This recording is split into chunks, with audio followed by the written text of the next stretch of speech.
তীব্র দাবদাহে পুড়ছে ইউরোপ। গ্রীষ্মের শুরু থেকে বিপন্ন হয়ে উঠেছে জনজীবন। স্থানীয়দের পাশাপাশি পর্যটকরাও ভুগছেন দুর্ভোগে।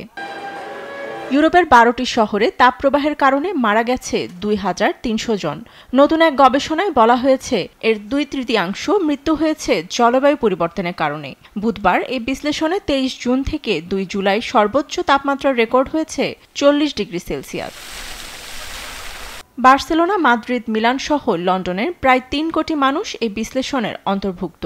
যুক্তরাজ্য, নেদারল্যান্ডস, ডেনমার্ক ও সুইজারল্যান্ডে 5টি ইউরোপীয় প্রতিষ্ঠানের গবেষকরা সম্মিলিতভাবে রিপোর্ট প্রকাশ করেছেন। বিজ্ঞানীরা বলছেন, মৃত্যুর সংখ্যা বের করতে পিয়ার রিভিউ পদ্ধতি ব্যবহার করেছেন, কারণ বেশিরভাগ তাপ সম্পর্কিত মৃত্যুর খবর আনুষ্ঠানিকভাবে জানানো হয় না। এমনকি সরকার এ সম্পর্কিত সঠিক তথ্য প্রকাশ করে না।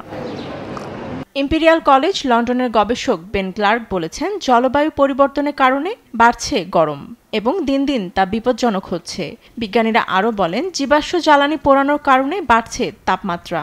তাপপ্রবাহে বয়স্ক, অসুস্থ, শিশু এমনকি বাহিরে দীর্ঘ সময় কর্মরত ব্যক্তিরা ঝুঁকিতে আছেন। ইউরোপীয় স্বাস্থ্য প্রতিষ্ঠানের গবেষকদের রিপোর্ট অনুসারে 2023 সাল পর্যন্ত ইউরোপের তীব্র তাপপ্রবাহে 61,000 মানুষের মৃত্যু হয়েছে।